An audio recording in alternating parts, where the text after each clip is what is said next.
everyone. My name is Prarthana S. Anchekar. I'm a teacher trainee of Keli Society's College of Education, Ankola. Now, I'm going to demonstrate a very simple experiment which is based on electrostatic force. To demonstrate this experiment, I need water bottle, few plastic straws, a piece of cloth, paper and a comb. Firstly, I'm going to perform the experiment using two plastic straws and a piece of cloth. Take two straws and charge them well by rubbing with the cloth. Place one of the straw on the bottle and bring the other straw nearer to this. Make sure that these two straws don't touch each other. Observe the movement of straw and note the direction. In this activity, when straws are rubbed against the cloth, they acquire negative charges and repel each other because we know that same charges repel. Similarly, take a piece of paper and cut it into small pieces. Take a plastic comb and charge against dry hair. When this charged comb is brought near paper pieces, it gets attracted towards the comb, which means charge transfers between comb and hair, and this charge is being induced in the paper. That is, like charges attract each other.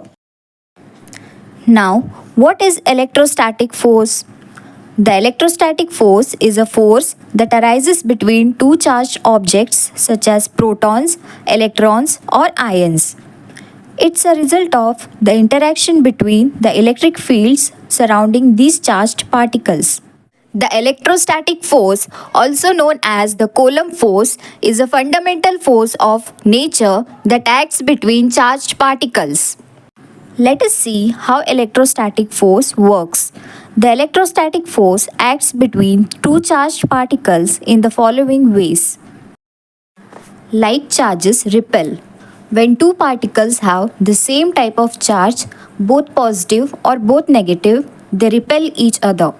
Opposite charges attract. When two particles have opposite charges, one positive and one negative, they attract each other. Factors affecting electrostatic force. First, charge magnitude. Greater the charge, stronger the force. Second, distance between charges. The force decreases with increase in the distance between charges. Third, medium. The force can be affected by the presence of other charged particles or materials. Here are some real-life examples of electrostatic force. Electrostatic precipitators. These devices use electrostatic force to remove dust and other particles from air. Electrostatic force is also used in some air purifiers to attract and remove particles from the air. Fabric softeners. Some fabric softeners work by reducing electrostatic force between clothing fibers, making them feel softer. Electrostatic spraying. This technique is used in agriculture to spray pesticides and fertilizers to the crops. I hope this explanation helps you understand the basics of electrostatic force. Thank you.